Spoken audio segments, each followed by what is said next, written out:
তো গাইস, হঠাৎই প্রচন্ড বর্ষা চলে এসছে। তো এখন বর্ষার মধ্যেই আজকে আবার নিমন্ত্রণ পড়ে গেছে এক জায়গায়। তো মহিষাদল রাজবাড়িতে, ওখানে আজকে আমাদের নিমন্ত্রণ। তো ওখানে বর্তমানে এখন বর্ষা ভিজে ভিজে যেতে হবে, কিছু করার নেই। এই যে চারিদিকে দেখতে পাচ্ছ একদম ভিজে একদম হয়ে গেছে। তো যাই হোক, চলো একদম রাজবাড়ির ভিতরে ঢুকে কথা হবে, দেখতে থাকো তোমরা। তো বর্তমানে এখন আমরা মহিষাদল রাজবাড়ির ভিতরে, আজকে যে আমাদের ইনভাইটেশন, তো ওখানে যাচ্ছি এখন। তো ভিতরে ঢুকে তোমাদের সাথে আবার কথা হবে, চারিদিকটা তার আগে ঘুরে দেখাচ্ছি। প্রচণ্ড গরমের মধ্যেই একটা হালকা বৃষ্টিতে মোটামুটি একটা আলাদাই শান্তি ফিরে এসেছে। যাই হোক, আর আমরা এখন ভেতরে ঢুকছি। এখন আছি আমরা মহিষাদল রাজবাড়ির ওই একদম পিছনে, যেখানে আজকে রাজার তার ছেলের আজকে রাজার নাতির আজকে তার পৈতে আছে। তো সেই জন্য এখানে খুব সুন্দর করে ডেকোরেশনও হয়েছে, সাজানো খুব সুন্দর হয়েছে। আর একদম এই যে দেখতে পাচ্ছেন উপেন্দ্রনাথ সরকারের সংস্কার আছে আজকে। যাই হোক, চারিদিকটা খুব সুন্দর করে সাজানো হয়েছে। পিছনে দেখতে পাচ্ছ রাজবাড়ির পিছনটায় আমরা আছি, আর একদম সুন্দরভাবেই সাজানো হয়েছে চারিদিকটা। বর্ষার জন্য একটু অগোছালো দেখতে পাচ্ছি, কিন্তু খুব দারুণ ব্যাপার। আর অনেক লোকেরও ভিড় এখানে জমেছে। আর এখানে এদের যে সমস্ত কাজকর্ম চলছে, সবাই আছেন রাজপরিবারের সমস্ত সদস্যরা। তো ভীষণভাবে ভালোও লাগছে আসতে পেরে এখানে, এবং দাদারা খুব ভালোবাসে। তো সেখান থেকে আমাদেরকে নিমন্ত্রণ, এবং একটা সুন্দর পরিবেশ, একটা আলাদাই ব্যাপার। আর এখানে পালকি দেখতে পাচ্ছ, এটা একদম অত্যন্ত পুরনো, প্রায় অনেক পুরনো একটা পালকি। আর এখানে রাজপরিবারের সমস্ত সদস্যরা আছেন। ভিতরে রীতি রেওয়াজ চলছে, কাজকর্ম চলছে।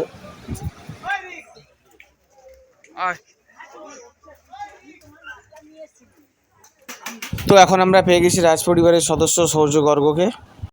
রাজপরিবারের একদম ভেতরেই রাজা সূর্যপ্রসাদ গর্গের ছেলের আজকে পৈতে অনুষ্ঠান চলছে।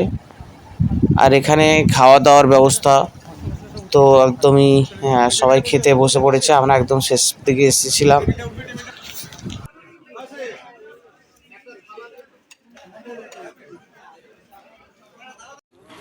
এরপর খেতে বসে পড়েছিলাম। অনেকটাই বেলা হয়ে গেছিলো, কারণ কি একদম শেষের দিকে এসেছিলাম আমরা।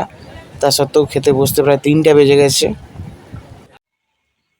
তো বর্তমানে আমরা এখন রাজবাড়ির একদম পিছন প্রান্তে আছি। এটা হচ্ছে একদম রাজবাড়ির পেছনে।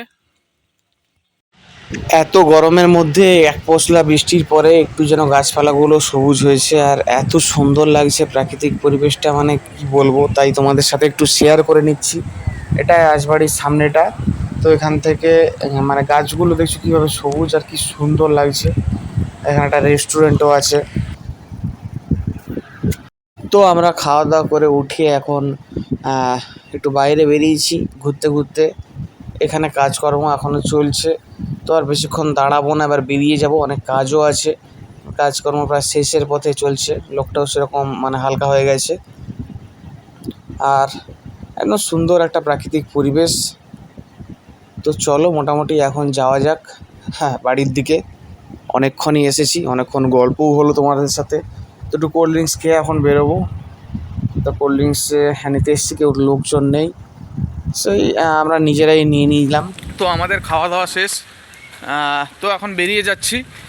সবাই ভালো থেকো, সুস্থ থেকো, আবার পরবর্তী ব্লগে দেখা হবে। চলো, টাটা।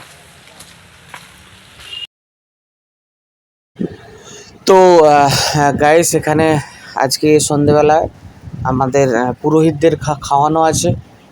তো সেই জন্য রান্না শুরু হয়ে গেছে একদম। পুরোহিতদের আজকের অনেক দিন ধরে খাওয়ানো কথা ছিল, তো আজকে খাওয়ানো হবে রাত্রিবেলা। তো এখানে ঝুনা আঙ্কেল একদম রান্নার প্রস্তুতি করছে। একদম ঝুনা আঙ্কেল রান্নাতে ব্যস্ত আছে, দেখতে পাচ্ছ তোমরা। আর সব রেডি হচ্ছে আস্তে আস্তে। ভিডিওটা করবো বলে আমি সেভাবে প্রথম থেকে ভাবিনি, বাট মনে হলো তোমাদের সাথে একটু শেয়ার করি। আর এখানে রান্না বান্নার কাজ একদম চলছে। সবজি হচ্ছে, মাছ হচ্ছে, ডাল, আলু ভাজা, আর বিভিন্ন তরকারি হচ্ছে। যাই হোক, আর সবাই আছে এখানে। আঙ্কেল, কেমন আছো তুমি বলো? ভালো আছি। আজ দীর্ঘদিন পর তুমি এলে তো, হ্যাঁ, কি রান্না বান্না হচ্ছে আজকে? আজকে হচ্ছে যে আলু ভাজা, হুম।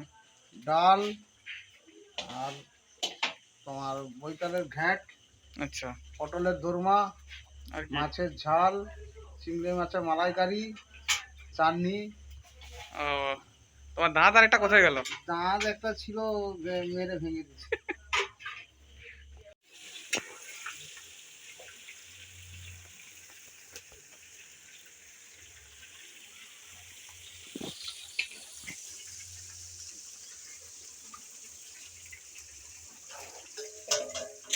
খালি গায়ে আছি, ফটো তুলে রাখো। হুম। এই আবার